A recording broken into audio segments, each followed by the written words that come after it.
guys.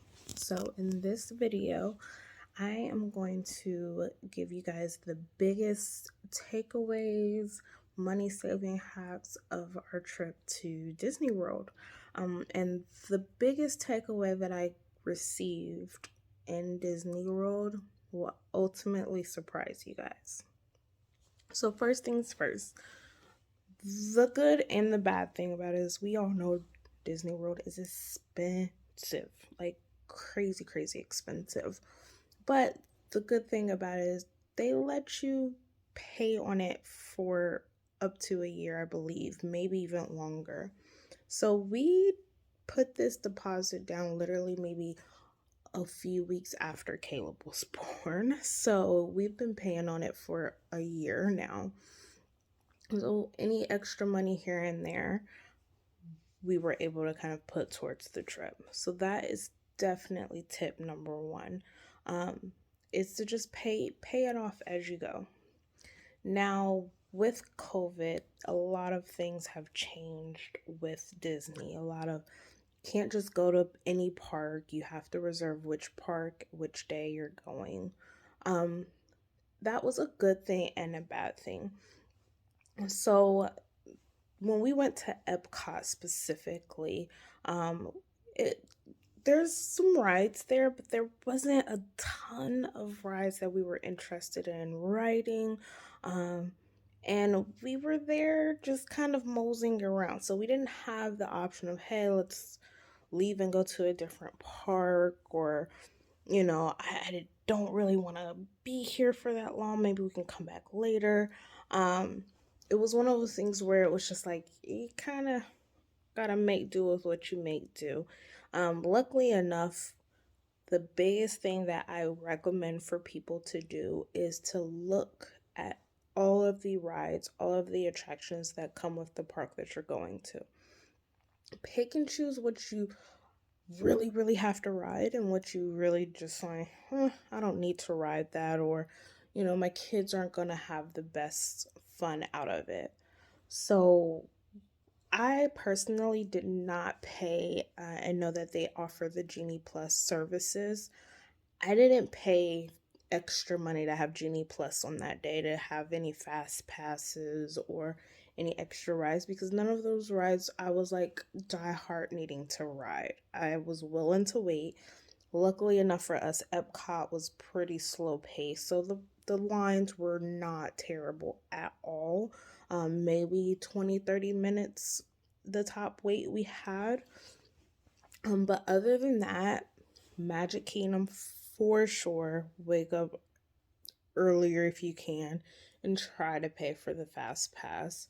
Um, Definitely pay the extra money if you have it to do the fast pass for the specific rides you want to ride. If there is like I said, a specific part that you feel like, oh, we need to definitely ride this and this and this. Like Avatar, the passage ride was like a top of our list for me and my daughter having. I made sure that was the first thing that I was trying to book for a fast pass. Unfortunately, my husband wasn't feeling very well. He's still kind of recovering from being in the hospital and his medical condition. So he didn't really want to ride a lot of rides. He kind of stayed with Caleb and Jaden for the rides that they weren't tall enough to ride. So I kind of lucked out where I didn't have to always pay for all five of us. But there was times where great Disney has a lot of rides that everybody, including my 1 year old, was able to get on. And that I definitely did making a point to plan out, like, okay, a ride for me in heaven, a ride for all of us to ride, and kind of piggyback on it. So those things were kind of one of the top things that I tried to do, was make sure I planned out enough for like him not to feel like he had to sit there the whole time while we were riding rides, and something that surprisingly Caleb was able to ride a lot of rides. I was not expecting them to allow a 1-year-old to ride. So he got to ride Aladdin's carpet, the new ride, Mickey and Minnie's Runaway Train, which was top, top ride. I don't know if it's like a limited ride or if they're gonna make it permanent, but if you're going, definitely ride that. It's surprised. I don't even know how they created that ride. So it's really, really awesome. But Caleb was able to do it despite, the moving around. He enjoyed the lights and the sparkles. So Disney knows how to do it right in some areas. In other areas, they need to work on. And I don't know if it's necessarily something that they're focused on fixing. And I hope that they will eventually come to terms and understanding that the crowd control there is horrible. Um, they need to figure out a better way of securing the lines, the parades, the fireworks, all of the above. Because it started to get almost unbearable where I couldn't enjoy myself there. The worst park that we experienced was Magic Kingdom. Um, the crowds were outrageous. You could barely breathe with how many people was bumping in and trying to hurry up to the next ride, or trying to squeeze in here and there. Nobody cared whether you were with a stroller, baby, wheelchair. Nobody cared. They're like, move out my way. To a point, I actually got very, very angry when we were waiting for the fireworks. People were literally camping 2 hours before the fireworks even started, trying to get their spot. They do have a section that is like kind of like yellow painted lines or tape or whatever to signify, hey, don't stand in this middle area because that is the walkway. But once it got closer and closer to the fireworks happening, nobody cared about those lines. And there was maybe like one or two people, Disney cast members, that I saw trying to tell people to keep it moving, but nobody listened. Nobody cared. And it was they need to have a little bit more buffer, I guess, or more cast members to really put that in place, because people who have been standing there for 2 hours thinking that, oh, this is a great spot, it really wasn't once people started standing in places they weren't supposed to. So I honestly, it got to a point where it was just really just like, this is not fun anymore. And then once the fireworks ended, it was a group of, I'm going to say probably teenagers or mid 20s. I'm not completely sure, but they seemed pretty young. But as soon as the fireworks were over, they instantly wanted to rush to wherever they wanted to go and decided to literally push the stroller that Caleb was in and ended up falling on top of my baby that was asleep. Needless to say, Mama Bear was not happy. I don't care where you are, who you are, that was so uncalled for. And I'm not the only one who had to deal with that. There was many other people in wheelchairs and motorized carts, and just people not even that had anything else, but just themselves were getting pushed and shoved. And obviously sensitive situation with the Travis Scott concert, but that's really ultimately what it could have been if people really just wanted to push on not caring about who were in front. And I feel like, as much as I want to blame Disney, and they have their own situation that they need to figure out as far as crowd control, but people, this is for you. There's some things in life that's not worth it, because you don't realize the after effect it could cause. At the Travis Scott, people were probably pushing and shoving because they just wanted to experience and see their artist, and But now thinking about it, you probably don't want to talk about the fact that you contributed to 9, I think 10 people passing away. This is not to make you or anyone else feel guilty, but it needs to be some type of light to shine on the fact that there's some things in life that are not worth it. Being kind and gentle first, as crazy and as wonky this world is, we need more of it to slow down these kind of situations. But with that being said, there was constantly people who were, talking to the kids. Are you having fun? What was your favorite ride? Jaden had a moment where he was terrified to get on a roller coaster, and he just stopped wanting to ride all rides altogether. And I told him, I have to be a mom, and I have to you have to push through your fear. So the family in front of us kept talking to him and trying to cheer him up, and it didn't work. But the fact that there is some kindness out there, it really means a lot and touched my heart. The next thing that I probably will honestly recommend, and this is something that I got from other videos that I watched, is having certain things shipped to you. So drinks, I had Gatorade shipped to the hotel before we got there. That saved a little bit of money for sure.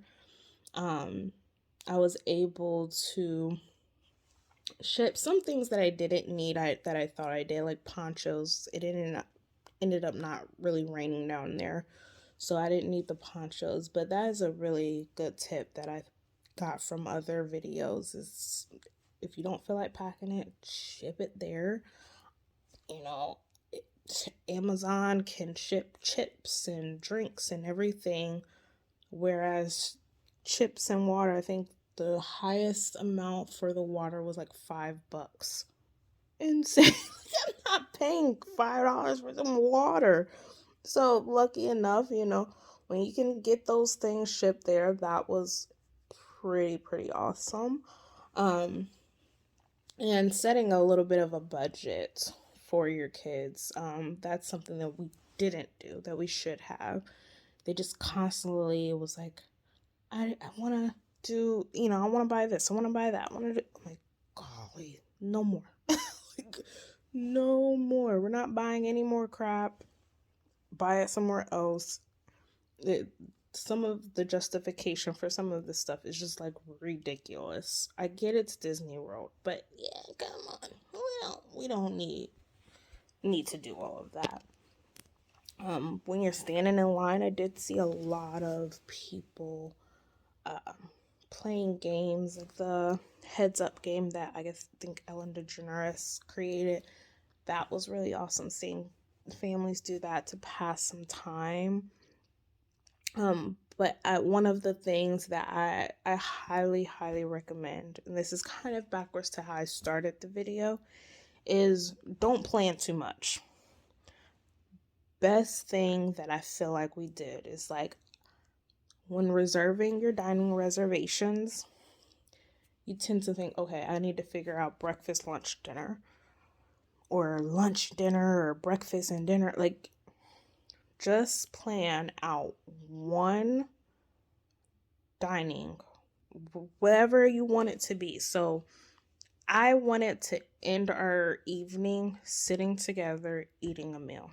So I just reserved dining solely for dinner. That's how I knew where we were going to eat. We're going to sit down and kind of reflect on how our day went, what rides were our favorite, all of that good stuff. Once again, it's going to be hard to find dining, to be truthful, because there's how many people it gets booked really quick. So just doing one helps a ton.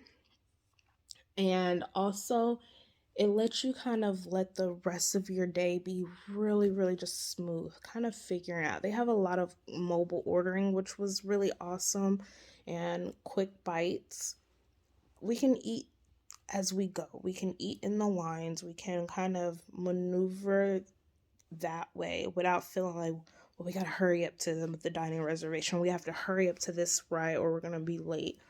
So a lot of it, we picked our favorite rides, like I said, that we really, really wanted to do. And then everything else was, let's go with the flow. Let's figure out where we're going. Oh, we're walking past this ride and it says 10 minutes. Okay, 10-minute wait. Let's go ahead and do that one. We have a whole hour and a half left until we go to Mount Everest. Oh, there's a show about to start. Let's go ahead and just watch that show. It was a lot of that, and I feel like in a weird way that helped us a lot.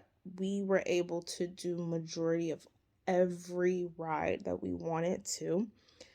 Surprisingly enough, I feel like I remember Disney World being way bigger than what I experience now as a grown woman. Maybe it's because I don't have tiny legs and feet anymore, but it wasn't as big as I thought. So we were able to pretty much ride every single ride that we wanted to, and even ones that we didn't know we wanted to. Um, with COVID now, I do remember it being a lot more characters out than what it was this time around. So I do recommend using the app to see where these characters are scheduled to pop up, because it's more easier than, I guess, a crowd of people standing in line to hug Mickey Mouse or, you know, have a Disney princess sign your package. It's really like, oh, they're here behind this line. So go ahead and just enjoy your time and see them and then walk away. So that was good and bad. It's just that you don't see them as often as you would like. So, but at least you can get schedule a time like, hey, I really, really want to see Stitch right now. So let's go find out where he's gonna be. So that's kind of what we did, to see a couple of people that we wanted to see. Caleb, I know there's a big controversial thing about leashes. That boy needed a leash. He was tired of being in the stroller, but he just wanted to run and he wanted to just walk everywhere, but threw a tantrum, of course, because we're trying to keep him close to us. So, whatever mechanism is best for you, I recommend it. Because he got the right rides, but he still was just like, oh, I'm tired of being in the stroller. We got a lot of compliments on our little cozy rider, for Jaden. He's 6 years old, but he still struggles with walking too far. So we got a little attachment, to the stroller that he could sit in while we're moving it. So that was helpful as well, for sure. Everybody loved it, but I saw a couple ones that I felt like was a little better scenario than ours. But everybody's like, I've never seen that before. That's so smart. Did you make it yourself? I'm like, no, Amazon. We find everything on Amazon. So I'll have to try to show you guys a clip or, put a link when I figure that out. Put a link in the, video so that you guys can see the cozy rider and how it kind of worked. So I feel like I've rambled on quite a bit. I'm sure there's lots of other things that I can maybe figure out that was, really good for our trip. But the one thing that is the biggest takeaway that is going to be so surprising for you guys has nothing to do with finances or money or planning anything out. It honestly had to do with my sanity. And I hope it will help other people with their, sanity and their mentality. Is that there was a good portion where I was upset that they weren't showing, when I say they, like my family weren't showing the happiness that I thought that they should. That they weren't smiling hard enough, or they weren't excited enough, or Jaden was throwing a tantrum for this reason, or, Heaven's looking like bored or frustrated that she has to stand in this line because she doesn't really want to ride this ride. Her brothers do. So what I learned, was that I have to learn how to create my own happiness. I have to stop validating my happiness with what others are displaying. I can't expect them to react or be the way that I want them to be in order to make me feel good. Let me say that again. It is not your choice or your obligation to make yourself happy by how others are reacting to you or reacting to what you have given them. I have struggled for many, many years, and it's not that it was a revelation solely for Disney, but I really realized it when I just was like, oh, I'm getting so mad and I'm not enjoying myself because you're not enjoying yourself as much as I want you to. Like, it's not fair to them, and it's not fair to yourself. Like, why should I only be happy if you're smiling? I can't expect you to be on the same level that I am or have the same energy as I am, because that's not fair to you. You might not react the same way that I react. And I think that goes with life in general. Sometimes you give and you give and you give, and then you expect someone to give and give and give back to you.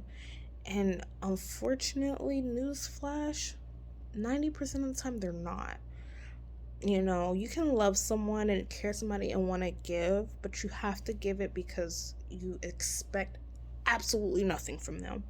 And if they do give you something, that's a bonus.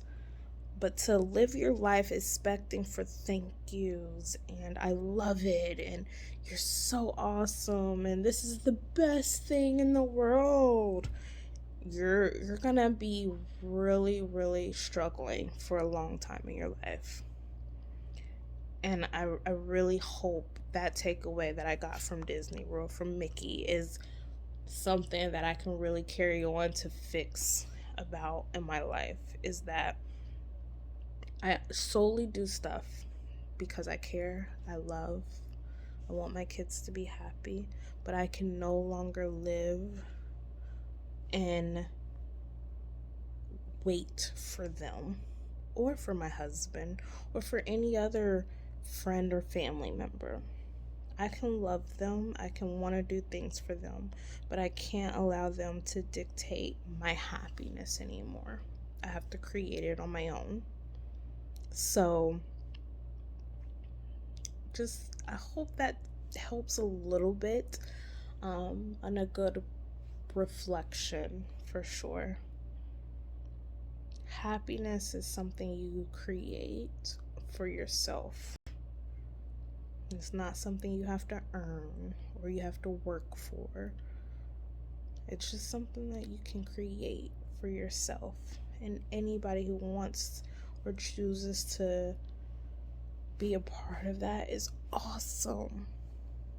But it's not their job to make you happy.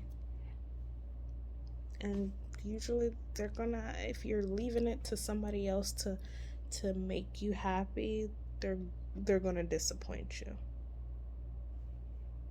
Not because they want to disappoint you, not because it's this cynical thing of people are horrible, they'll never. No, it's just because you have your picture of what you think somebody doesn't get it exactly right, you're disappointed. It's nothing that they did wrong or you did wrong, but it's not always going to match. So really try to take your own happiness into your own hands. And trust me, things are going to get a lot smoother in that transition. Well, that's all I have. I really appreciate you watching my video. I hope you guys like, subscribe, comment, tips and tricks on literally anything from finances to planning to life tips for your mental. I am here for it. You guys are my therapy as well, so thank you. Bye.